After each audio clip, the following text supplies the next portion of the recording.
बहुत तकलीफ होती है जब आप योग्य हो और लोग आपकी योग्यता ना पहचाने। तो मूवी के स्टार्टिंग में हमें एलेक और नूरा दिखाए जाते हैं जो अपना वीकेंड सेलिब्रेट करने के लिए कहीं पर जा रहे थे, पर उनकी जर्नी काफी लंबी हो गई है और तभी रास्ते में नूरा को टॉयलेट आती है। वो एलेक को गाड़ी साइड में लगाने के लिए कहती है, पर एलेक उससे कहता है कि तुम जीप में ही क्यों नहीं कर लेती। नूरा को समझ में आ जाता है कि एलेक क्या सोच रहा है, तो वो इस बात के लिए उसे मना कर देती है और कहती है कि वो गाड़ी को साइड में लगा दे। कुछ दूर जाकर उन्हें एक कैफे मिलता है, पर कैफे बंद होने की वजह से नूरा उसके अंदर नहीं जा पाती और उसके पास की ही एक खाली जगह पर जाकर वो टॉयलेट करने लगती है। पर तभी वहां पर उसे एक वॉलेट मिलता है, पर वो उन सब चीजों पर ध्यान न देकर वहां से जाने लगती है। पर हम देख पाते हैं उसके पास में ही एक इंसानी खोपड़ी पड़ी हुई थी। हल्के होने के बाद वो दोनों अपनी जर्नी को आगे कंटिन्यू करते हैं, पर कुछ दूर जाने के बाद वो रास्ता ही भूल जाते हैं और उन्हें समझ नहीं आता कि उन्हें जाना किधर है। तभी कुछ दूर जाकर उन्हें एक ओल्ड लेडी दिखाई देती है जिसकी कार में कुछ प्रॉब्लम हो गई थी। तो वो दोनों अपनी कार से निकलकर उनकी हेल्प करने के लिए आते हैं, पर वो लेडी उनसे बदतमीजी से बात करने लगती है। वो नूरा से कहती है कि ए लड़की, तूने रिंग तो नहीं पहन रखी है, तो ये तेरा बॉयफ्रेंड है या फिर तू भी 300 रुपए वाली है। उन्हें समझ नहीं आता कि वो इस तरह से क्यों बोल रही है, तो वो उससे कहते हैं कि हम तो आपकी हेल्प करने के लिए आए। उस पर उस ओल्ड लेडी ने कहा कि मैंने तुझसे हेल्प मांगी क्या, तो यहाँ पर तू क्या कर रहा है? अगर अपनी जान बचानी है तो जितना जल्दी हो सके यहाँ से बाहर निकल जा। उसकी ऐसी अजीब बातें सुनकर वो दोनों कार में वापस बैठ जाते हैं और वहां से निकल जाते हैं। रास्ते में नूरा एलेक को काफी सुनाती है कि उसने ऐसी बदतमीज लेडी के सामने अपनी कार को क्यों ही रोका। सफर काफी लंबा हो गया था और वो खाने के लिए भी कुछ नहीं लाए थे, तो उन्हें भूख लगने लगती है। और तभी रास्ते में उन्हें एक डाइनर वैन दिखती है, इसलिए वो अपनी कार से निकलकर कुछ खाने के लिए उसमें चले जाते हैं। नूरा खाने का ऑर्डर देती है और खाने के आने का वेट करने लगती है। यहाँ पर दूर बैठा शख्स उन्हें बहुत अजीब तरह से देख रहा था। जब नूरा का बर्गर उसके पास आता है और उसे वो टेस्ट करती है, तो उसका टेस्ट उसे काफी वियर्ड लग रहा था। वो जब वहां से जाने लगते हैं कि तभी वो अजीब शख्स नूरा का हाथ पकड़ लेता है और उससे पूछता है व्हाट हैपेंड।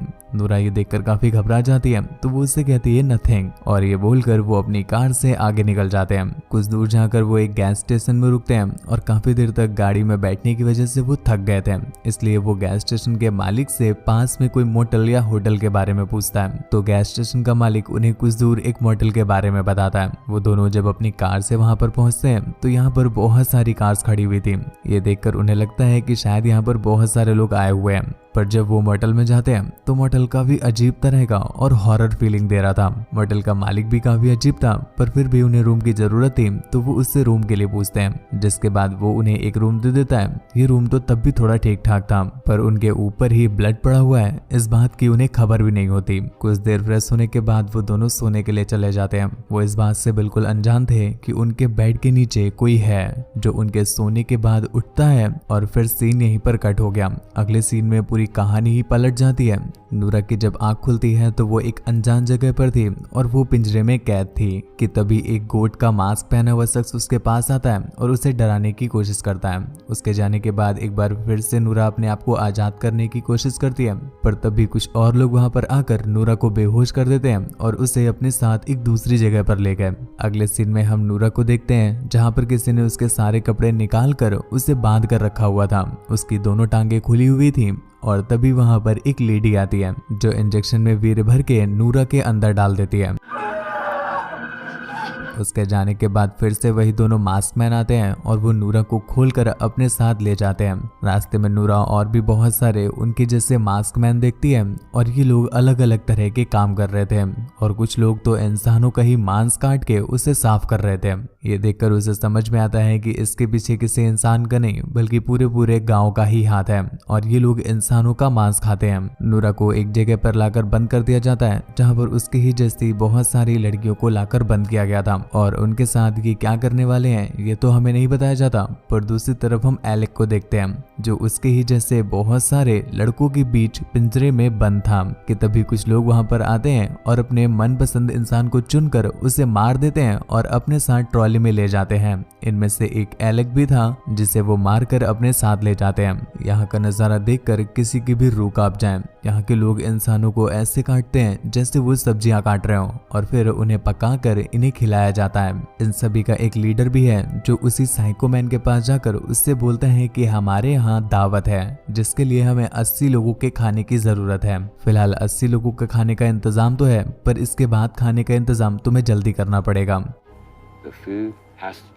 मतलब सीधी सी बात है, यहाँ का लीडर उससे और भी ज्यादा इंसान लाने के लिए कहता है। दूसरी तरफ नूरा दिखाई जाती है, जहाँ पर उसे रखा गया था वहाँ पर उसकी ही जैसी और भी बहुत सारी लड़कियों को ठीक उसकी ही तरह वीरे डालकर उन्हें फर्टिलाइज किया गया था। फिर उसके बाद वो जबरदस्ती उनकी बॉडी में पंप लगाकर उनका दूध खींचते हैं और हमें पता चलता है कि यहाँ के लोग जो पुरुष होते हैं उनका मांस खाते हैं और जो स्त्रियां होती हैं उनका ये दूध निकाल कर पीते हैं। तभी कुछ लोग वहाँ पर आते हैं और उन्हें एक लेडी का बेबी दिखाई देता है। वो जब उस बेबी का वजन करते हैं तो उसका वजन पहले से ज्यादा हो गया था। ये देखकर उन्हें गुस्सा आ जाता है क्योंकि उस लेडी ने अपने बेबी को फीड कर दिया था।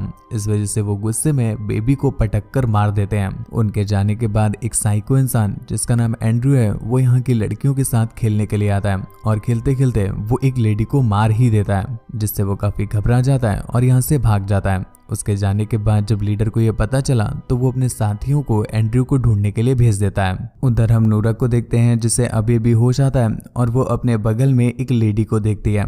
उसके भी पाइप लगा हुआ था और वो जबरदस्ती उसका दूध निकालते थे। उसकी हालत देख करके समझ में आ रहा है कि उसका कई बार दूध निकाला गया है। नूरा उससे पूछती है कि हम यहाँ से कैसे बाहर निकलेंगे, पर उस लेडी को इस बारे में कुछ नहीं पता था तो वो उसे इसका जवाब नहीं दे पाती। पर वो कहती है कि ये हमारा बहुत बुरा हाल करते हैं, ये बिल्कुल हमें जानवरों की तरह ट्रीट करते हैं और जानवरों के जैसे ही हमारा दूध निकालते हैं। उधर एक शख्स एंड्रयू को पकड़ लेता है और फिर उसे लीडर के पास ले जाया गया। लीडर उसे उसकी गलती के लिए बहुत डांटता है और बेचारा एंड्रयू रो रहा था। वो उसे कहता है कि इसके लिए तुम्हें भरपाई करनी होगी और तुम्हें यहाँ पर काम करना पड़ेगा। तो एंड्रयू को एक शख्स के साथ उन लोगों को खाना खिलाने के लिए भेज दिया जाता है। वो लोग जब उन्हें खाना देते हैं तो हमें समझ में आता है कि ये जो कुछ भी है पर ये इंसानों के खाने लायक तो बिल्कुल भी नहीं है। उधर कुछ लोग नूरा के फार्म में आते हैं और उसके बगल में जो लेडी थी वो उसकी बॉडी से उस पाइप को निकाल कर उसके दोनों हाथों को ऊपर करते हैं और उसके पेट में जो बच्चा था उसे वो फाड़ कर मार देते हैं। जिसके बाद वो यहाँ से चले जाते हैं। पर ये देखकर नूरा सदमे में आ जाती है